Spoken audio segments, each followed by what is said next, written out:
Alright, so we're on our way down to Florida right now, Miami, Florida. We're going on a big sourcing trip, but we actually already picked up a bunch of books. My Corolla's full. So what I'm doing is I'm listing these on the road. So I'm actually going to take all the books from back here. This is packing material. We'll take all the books from back here. These are already listed. I'm going to take the ones that aren't, and I'm going to move them up front underneath my seat while Fritz drives. Look. Grind hard, well done, sir, and welcome to the freaking well show, and party central to my well ones, a night of violated hell codes. Alright, so what I'm doing here is using the Amazon Seller app to scan the cover of the book. All these books have the ISBNs covered up, and then what I'm doing is I'm copying and pasting the ASIN into a spreadsheet, sending it to my virtual assistant, and she's listing them on Accelerlist. Alright, so we're about 45 minutes north of Daytona right now. We're going into Home Depot. We're gonna get some boxes, and because we just ran out, we're gonna get some boxes and drop them off in Daytona. My virtual assistant's actually making the shipment. I told her to look up some random restaurant, and she's finding a restaurant. She's making that the address for the shipment, and then shipping will be relative to Daytona City. And we're gonna find a FedEx down there. Sells like the charge do, but selling's all about potential. And money speaks, then I'm the main act. I give a damn about the intro. A chain hangs in the building, just to let them know the neck work. And chain hang with attention. We used to showing all the network. And spin hands, throw racks though. And we drop all the boxes off at FedEx because it's cheaper shipping, and they take infinite amount of boxes. Home Depot will cut you off after a certain limit. Happened to me one time. I tried bringing a whole car full of books to them, and they weren't having it. But as you can see, pretty decent sized haul right here. Right here, there's a weight. I write it on the box and then pay for shipping on Amazon right now. So now we're here at the Airbnb. About to go salsa dancing. Ironing up my pants. But regarding that process, it's not the most efficient. It wasn't the most efficient today. But when you have an 8-hour car ride, what else are you gonna do? A lot of people, Andrew G and me, what we used to do is we would truck all the books into the Airbnb. We'd park the car, truck all the books into the Airbnb.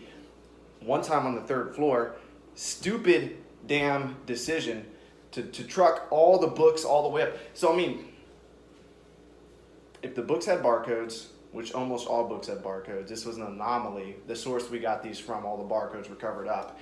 So using the Amazon Seller app made more sense. Grab the ASIN and throw it in Keep, Google Keep, right? So essentially, if you do that, now all the books are in your pocket. They're on your phone, right? So why would you, if you're traveling on the road, why the hell are you bringing the books in the Airbnb when you can scan them in the car? Because there's gonna be 2 of you. Unless you're a loser, you know, unless you don't travel with people. Who does that?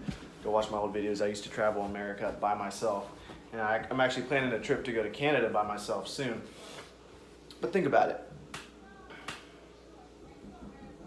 If you can scan the books into a spreadsheet, essentially you have the books in your pocket. Okay? That in and of itself is a reason to do it. Then, if you have them in a spreadsheet, what are you going to do with that? You're going to copy and paste them into Scanlist or Accelerlist, Seller Central, however you're going to list the book. So why not get a virtual assistant to do that? Could you train your mom to do it? Yes. Could you train your grandma to do it? Probably. Shit's not that difficult. How much would you have to pay your mom and grandma to do it? And for me, probably at least $15 an hour. They're not doing that shit for free. So get a virtual assistant, pay them good. You can pay them $2 an hour, or you can pay them $4. $4 an hour is damn good over in the Philippines.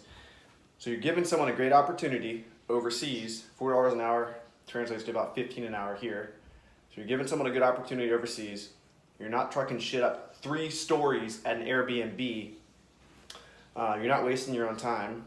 You know, you don't have to enter the source information, the batch information, blah, blah, blah. All right. So if you guys have any recommendations for listing on the road, let me know. I know a lot of you guys are going to think, why not just use Accelerlist immediately? The reason being is because I have to enter the batch information. I have to enter the source information. I have to change from acceptable to good. I have to, and I have all these processes batched in Google Keep. But the main reason is the live lookup. Well, a lot of people, when I talk to a lot of booksellers, they're like, well, why don't you just get a, you know, like a laptop that has hotspot or some shit?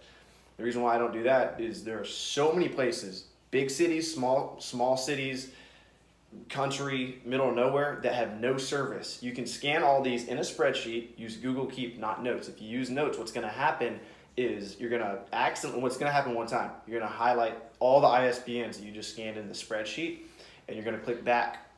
You're gonna click like reverse or whatever, what's that called? The backspace, and it's going to delete all of them. If you use Google Keep and you delete all of them, you can hit back and it'll put them all back in there. Google Keep has memory to it. Notes doesn't. Also, another reason you use Google Keep is you can share them. I'm sure you can share notes too, but instantly. I can add a collaborator, my virtual assistant. She can just copy and paste them.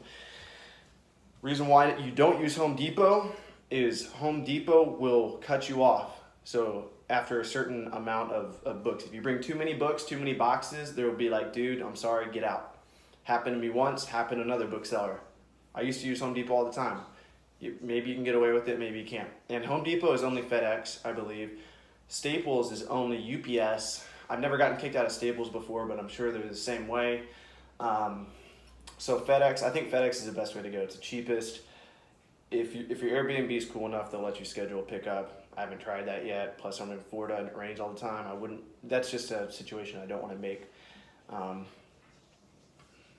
But I think that's about it. Let me know what you guys want to see. What other questions you have. Peace out.